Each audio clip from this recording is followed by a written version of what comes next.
ഓരോ സ്കോച്ച് പൊട്ടിക്കുമ്പോഴും കല്യാണപ്രായമെത്തിയ ഒരു കന്യകൻ എന്ന നിലയിൽ ചേട്ടനിൽ നിന്നും ഞാൻ കേൾക്കാൻ കൊതിക്കുന്ന ഒരു കാര്യമുണ്ട്. സൽസ്വഭാവിയും സൂക്ഷിച്ചു നോക്കിയാൽ സുമുഖനുമായ ചെറുപ്പക്കാരന് പണ്ട് മുതലേ ഒരു പെൺകുട്ടിയെ ഇഷ്ടമായിരുന്നു. കുറെ കാലങ്ങൾക്ക് ശേഷം ഈ ചെറുപ്പക്കാരനൊരു ലക്ഷബ്രഹ്മയെ തിരിച്ചു വരുന്നു.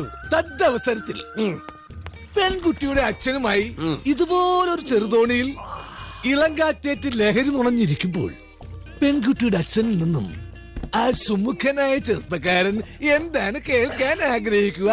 തൊട്ട് നക്കാൻ കുറച്ച് അച്ചാർ കൂടി ഉണ്ടായിരുന്നെങ്കിൽ നന്നായിരുന്നു എന്നല്ലേ? ഓ, കുടി കുടി കുടി, മുടിഞ്ഞ കുടി മാത്രം. എന്നെ പോലെ കഴിവും കാര്യപ്രാപ്തിയുമുള്ള ഒരാളെ കെട്ടാൻ അമ്മൂനെ പോലെ സുന്ദരിയും സുശീലമായ ഒരു പെൺകുട്ടി തന്നെ വേണം എന്ന പ്രപഞ്ച സത്യം ഇനിയും ഉള്ളിൽ ഒളിപ്പിച്ചു വെക്കാൻ എനിക്ക് വയ്യ. എനിക്ക് അമ്മൂനെ കെട്ടിച്ചു തരണം. തരില്ലേ മാമ? അച്ഛൻ എന്തൊക്കെ പറഞ്ഞാലും ഞാൻ ഈ കല്യാണത്തിന് സമ്മതിക്കില്ല. നീ എന്തോ ആലോചിച്ചോണ്ടേ പറയുന്നത്? കമലിനെ പോലൊരു വലിയ പ്രശ്നക്കാരനെ അങ്ങോട്ട് ആലോചിച്ചല്ലായിരുന്നു നമ്മുടെ തെറ്റ്. അവൻ ഇങ്ങോട്ട് ആലോചിച്ച് വന്നപ്പോ നിനക്ക് ഈ കല്യാണത്തിന് ഇഷ്ടമില്ലാത്ത എന്താണ്? എനിക്കത് ഇപ്പൊ അറിയണം.